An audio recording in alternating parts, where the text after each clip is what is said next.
Well, Julian, all good things do come to an end. This 3-game win streak for the Panthers. We knew things were good, but we knew that this would be a big test as they welcome the Buffalo Bills and without Bryce Young. Julian Council from Locked On, and I just want to ask, first of all, this game was humbling, as the players said. What would you kind of think to it as? Yeah, that's what Derek Brown said after the game. It was a humbling loss for Carolina as they lose at home 40-9, and we understand, while it was a home game, they were the road team, as this was a stadium full of Bills fans. We know everyone here in our viewing audience, a lot of those people are from the Buffalo area, so it was not a surprise there. But I was surprised by how poorly Carolina played in this game. I did not expect them to lose by 31 points against a Bills team that has lost 2 straight games, and really a Bills team that struggled against the run. I thought that would be where Carolina would have an advantage. I understood Bryce Young not being out there potentially could impact the result. I did not expect, though, that Andy Dalton was going to turn the ball over 3 times and have those turnovers result into 17 points today. So I'm surprised by this result. Should I be surprised? Maybe not, but after the way they had played the last 3 weeks, this is certainly a step back to where Carolina was headed over the last 3 weeks. And at least they still sit here at 500, but not a result that anyone expected to be in this manner. And we've seen them get blown out, so to speak, earlier this season too, but to lose by this magnitude and for all phases of the game to kind of be falling apart. Let's start on the offense. We have to start with, of course, the quarterback situation. All week long, the coaching staff was trying to be coy about who would be starting, saying Bryce is still questionable. He's not practicing, but he's out there, he's moving. Of course, it's going to be Andy Dalton in the end. Kind of could have expected that to be what was going to be happening, but Andy, as a veteran quarterback, did not seem to be showing what a veteran in this league should be doing. No, not at all. And I didn't mind Carolina re-signing Andy Dalton this past offseason to continue to be a veteran backup behind Bryce Young, but I did wonder, did he still have the athleticism to potentially be the backup in the situation like we saw today? And we saw that he probably does not. He was sacked 7 times, the offensive line, which I'm sure we'll get to. That is an issue injury-wise, but he did not have the ability to evade some of the rush that we have seen from Bryce Young, where Bryce has really made some positive plays when he has been under duress. Andy was not able to do that today, and that resulted in a fumble, got right down here in the red zone. Later on, kind of close here as well, where he was trying to throw the ball, got pushed into, he fumbles there, has an interception, a great play by A.J. Epinesa. Maybe Shaq Thompson, the former Carolina Panther, had something to do with that as far as him recognizing that play. But Andy, he said it himself, he did not give this team a chance to win. And when you play a team as good as Buffalo, whether it's Bryce Young or Andy Dalton or any quarterback out there, you cannot turn over the ball 3 times. And those turnovers cannot result in the 17 points, which right now on the season, Carolina, their opponents have 58 points off turnovers, which is the most in the NFL, and the Panthers have a minus 38 points off turnover margin so far this season. It's hard to win football games like that, and we saw a result can become crooked like the one today when your quarterback gives you that so little chance to win the game because of all the turnovers he had today. It's one thing to talk about athleticism, though, but I feel like part of it was also just mentality and kind of decision-making. There was that one play at the end of the half. It was that 3rd down play with no timeouts, and he was in the pocket. He had time to spare, and then he got sacked, and it just felt like you had so many potential options, and he just kind of took that sack. I feel like that's just another thing, though. It was more mental, it felt, too. Yeah, and the thing is, he doesn't get a lot of reps as a starter. And look, he's going to get opportunities like throughout the entirety of the week while Bryce was day-to-day and working off to the side at practice. And he was out there trying to go and once again get the continuity with everyone on the offense. But as it played out today, he did look like a guy who hadn't played in a while. He looks like a guy who's on his last legs in this league. And you could really read it all over his face during a press conference at the podium where he looks just downright depressed after what happened today. And I asked him just emotionally, for someone at this stage of his career, do you kind of look back at this being maybe this is my last chance ever starting the league again? And did I go out there playing my worst game ever? And he admitted that those thoughts do go through his head about how poorly he played today and whether he'll get that opportunity next week in Green Bay, which certainly remains a possibility. But yeah, he made some bad decisions like that one down there where he did get sacked. Now, fortunately for Carolina, they were able to run a fire drill, get the field goal off. Ryan Fitzgerald, unfortunately, just didn't make the kick. So it was a bad decision, but they at least had an opportunity to score. But overall, just not a day that Andy Dalton's going to want to remember after today. It's so tough because talking to him this week, you could sense that he was excited and he was really eager, even saying like, my kids are going to be so excited to watch me out there again. And that's the kind of thing obviously that hurts. But someone asked Dave Canales in the press conference afterwards, why did you keep him out there, essentially, rather than putting Hendon Hooker in at the end? And he said, our mentality is we want guys to finish what they started. Do you think that was the right decision for them to do? Not that anything was necessarily going to change with another quarterback at that point in the game, but for someone who has shown for 3.5 quarters of football that maybe things aren't working, offense isn't gelling, let's just give another guy like Hendon, a local kid who's maybe going to get his first ever touch of an NFL field, a chance to be out there. I understand this isn't a charity, and that the Panthers want to still accomplish things out there on the field. I do find it curious because I go back to last year, Week 5 in Chicago, when Andy Dalton was starting in place of Bryce Young, who they had benched after 2 weeks. Austin Corbett went down in that game. Taylor Moton went down in that game, and at the end of it, Bryce Young came in. And we asked after the game, why did Bryce come in for Andy? And Dave Canales said he wanted to protect Andy Dalton because he had some injured offensive linemen. What we saw in this game, Cade Mays went out. Brady Christensen went out. Taylor Moton went out. And he didn't want to pull Andy Dalton to protect him, where we don't know whether Bryce Young's going to play next week. And offensive line clearly is banged up. So I just find it curious that last year he wanted to protect Andy when he had a banged up offensive line. Then today they want to have the standard of continuing to play. I don't know. Would have made sense to me to give Hendon Hooker, as you mentioned, his family likely understands an opportunity to just go out there, run some things, see what he can do on the field.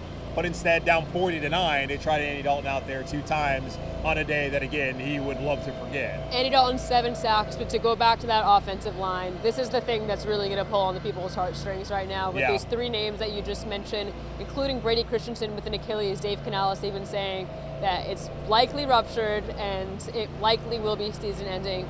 This group has been through so much this season. They've been the talk every week we've come on here about how resilient they are, about how, they've been together from last season to now, and these new puzzle pieces are clicking in, and guys have to step up. But there's not many options at this point because there's just injuries after injuries. Of course, we don't know Moton, we don't know Cade Mays at this point. We do know about Christensen, but this group is depleted. Yeah, it is. And the strength of this offense potentially, and really maybe the strength of this team, was the fact that they brought back all 9 of their top offensive linemen from a year ago to come back here this season. And all throughout the offseason, when we asked Canales about it, asked each of those individuals about it, they talk about just how rare it is in the NFL to have that kind of continuity, and that could be a strength. But now we sit in here 8 weeks into the season, and only 4 out of those 9 guys are healthy. Now, everybody's dealing with something before we know that if they had to play another game tomorrow, which of course they don't, they would be ready to go. That's Ike Ekwonu, that's Damian Lewis, who missed last week, came back today, and that's Austin Corbett, who came up on IR a week ago, and then that's also Austin Corbett. Or did I say Austin Corbett? You said Austin Corbett. There's Austin Corbett. There's 4 guys. There's Cade Mays. No, Cade Mays is hurt. I'm trying to remember. We can't keep track. That's the problem, Danielle. That's how many injuries. It's been changing in and out. That's how many injuries that they have. So you have Josh Diamond. There Josh we go. Was in there. You have so many injuries. Sorry, Josh. You have so many injuries here in Carolina. So we're like, I'm trying to remember, who is exactly healthy? But Rob Hunt's on IR right now. Dave Canales did allude to potentially his return to practice around the bye week, which is not until another month from now in December. And then you look also at Chandler Zavala. I don't know what the severity of that knee injury is, but he's on IR right now. Brady Christensen with what appears to be a ruptured Achilles, likely going to be on IR and be done for the season. And then we'll find out as far as testing goes with Cade Mays, who did tell me in the locker room he's going to go get an MRI. And it didn't seem to be that serious as he was on a stationary bike, but maybe like Bryce Young, if it's a high ankle sprain, may not play next week. And then Taylor Moton with the knee, we don't know what's going to be the situation there. So, it's concerning. Like, they're already down to Jake Kurhan, who we all said who in the locker all due respect to his family, do not know who Jake Kurhan is and what his background is. But he's here playing in the NFL. Awesome. And now he may be somebody that to call upon next week.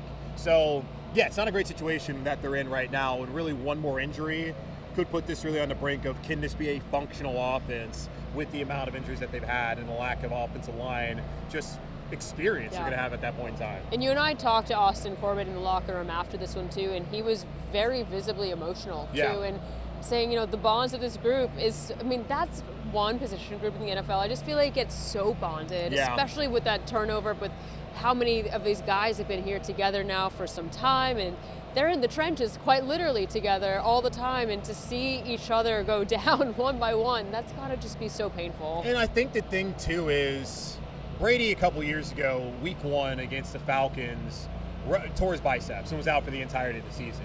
Yeah. Then he came back last year and had lost his starting job to Damian Lewis. And you watched earlier this season when injuries happened to Austin Corbett, they happened to Chandler Zavala, they happened to Robert Hunt. Brady Christensen had to wait until 2 weeks ago to really get his opportunity to be a starter. So everything he's gone through injury-wise, that's something that I think Austin's looking back on. And a couple years ago in the final game that they had in 2022 on the road in New Orleans, that's when Austin tore his ACL and Brady broke his leg. So both those guys had to rehab that offseason. So they've been together the last couple of years here, and that's where that bond comes from. And you see that. I mean, Hunt's now had an injury. Josh Nyman hasn't really been banged up, but you've seen Zavala have issues with his knees his first couple of years here in Carolina. A lot of these guys, a lot of these guys have had to deal with things. And this is a very physical game, as we know, but especially playing that position, I think that's what ties together this bond. And it's a great reminder to all the people out there, these are human beings who are out there laying it out on the line, and what happens out there affects him more than the win-loss record, and we're seeing that from the emotion of Cade Mays and from Austin Corbett following this game today. Yeah, someone asked Austin, are you going to give him any sort of advice on how to come back from injury? And he's like, he's been through it already before. Yeah. He knows how to do it, but it's just so tough to see your brother go down like that. But a banged-up offensive line also does play a huge role in what they're able to do running the football, which is another point, which, again, they're still going with the system of alternating between Chuba Hubbard and Rico Dowdle. This is game 3 of doing it this way, coming off of those 2 huge Rico Dowdle 200-plus yard games. Rico has not obviously been able to have the same sort of numbers that he had prior with Chuba out. Today he was, again, the more productive running back. Yeah. What do you make of this system at this point as they're now trying to still figure this out, and Dave is doubling down again and again saying, we're sticking with it? He said he liked the plan and that they just had to execute it, which, that's his opinion. From my perspective, I understand it. Last week was the first week of Chuba coming back from that calf injury. So, yes, it would make sense that they wanted to get Chuba back out there, get him going alongside Rico. Totally understood it. Going to this week, I understood again. All right, it's only been 1 week of Chuba being back, and Dave said as much. Let's see if they can get him, try to get going, and try to have him be a nice little tandem with Rico Dowdle. But just the way they're going about it, where Rico gets 1 series, Chuba gets 1 series, Rico gets 1 series, Chuba gets 1 series, and so on and so forth, there's just not a lot of flow. Right. And it feels just too intentional the way they're going about it.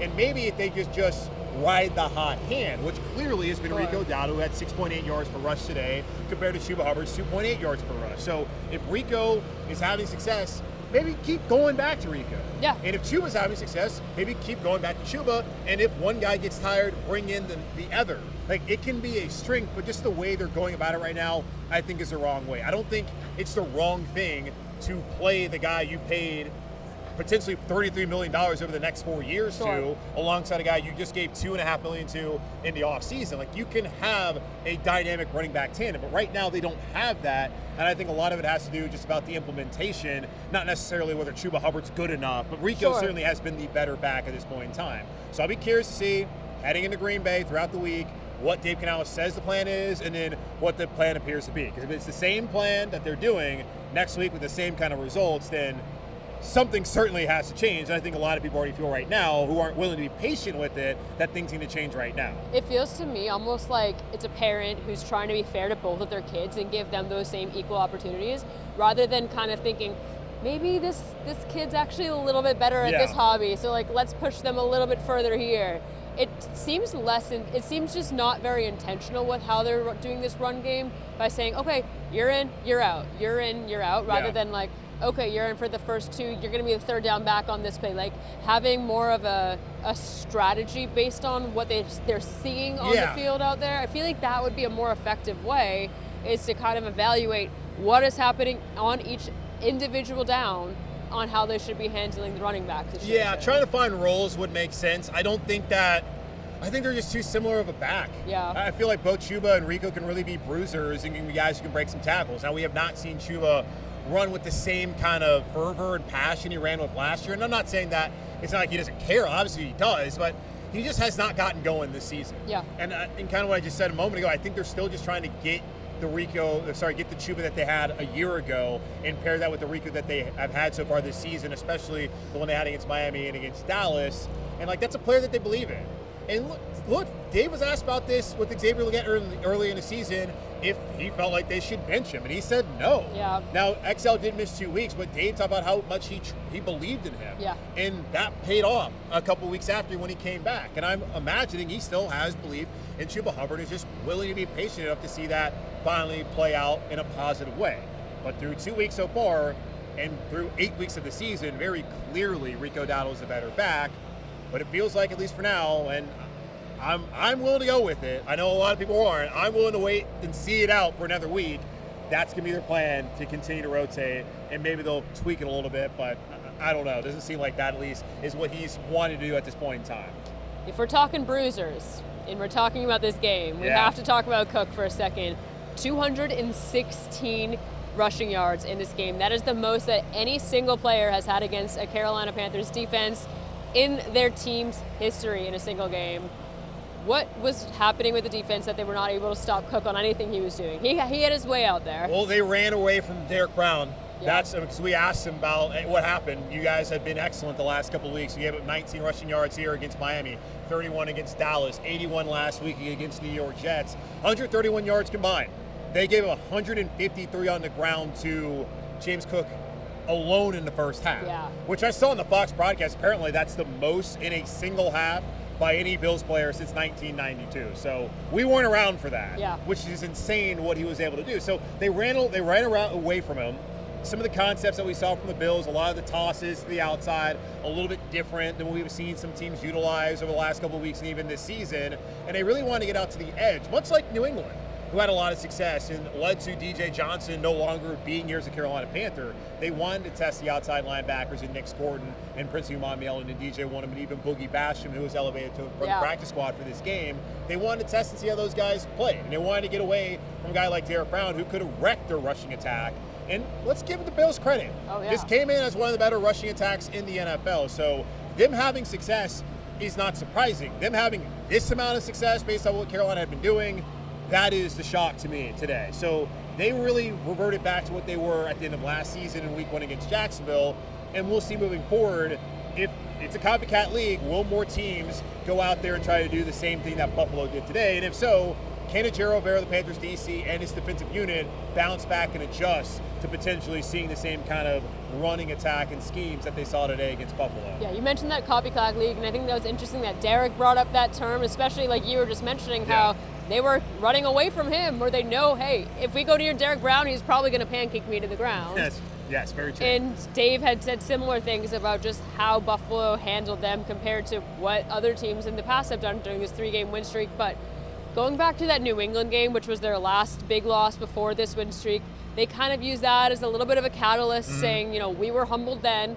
We've learned from our mistakes, and we ended up winning. Of course, schedule-wise, it was a little bit different because they had a bit of an easier stretch in that span coming off of that New England game.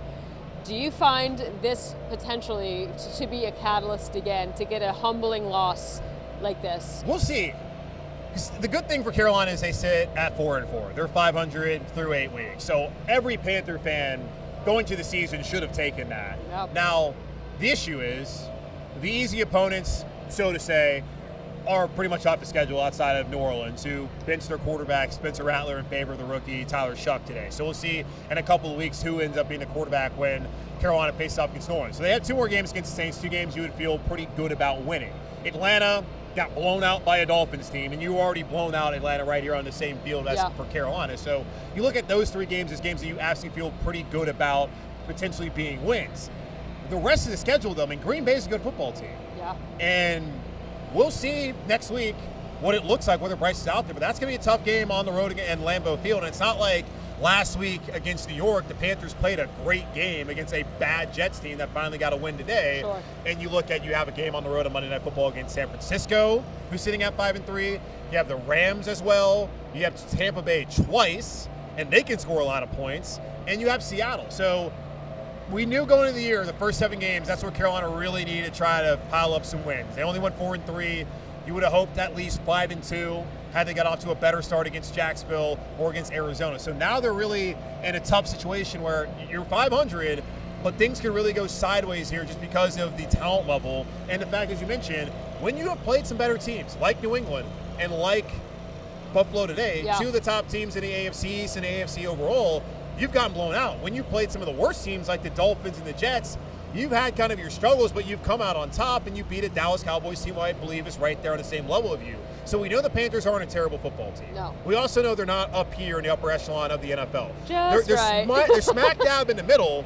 There's just not a lot of the middle they're going to be able to kind of face and potentially feast on at the bottom anymore this season. So I'm very interested to see how this team responds in the final 9 weeks of the year, as this will absolutely be somewhat of a gauntlet to close out the 2025 season. It's going to shake itself out one way or the other. We know most teams don't really end middle grounds. They're going to kind of figure out either up or down. And yeah, sure, a team might kind of end around that 500 point, 8-9, 9-8, something like that. But you know, this is a team that's still trying to figure it out, and they're going to have to figure it out through these injury troubles. That's going to be the biggest thing as we're heading into Green Bay next week. If Bryce Young and that offensive line are going to be looking maybe healthy and would be starting. So, Julian, thank you so much.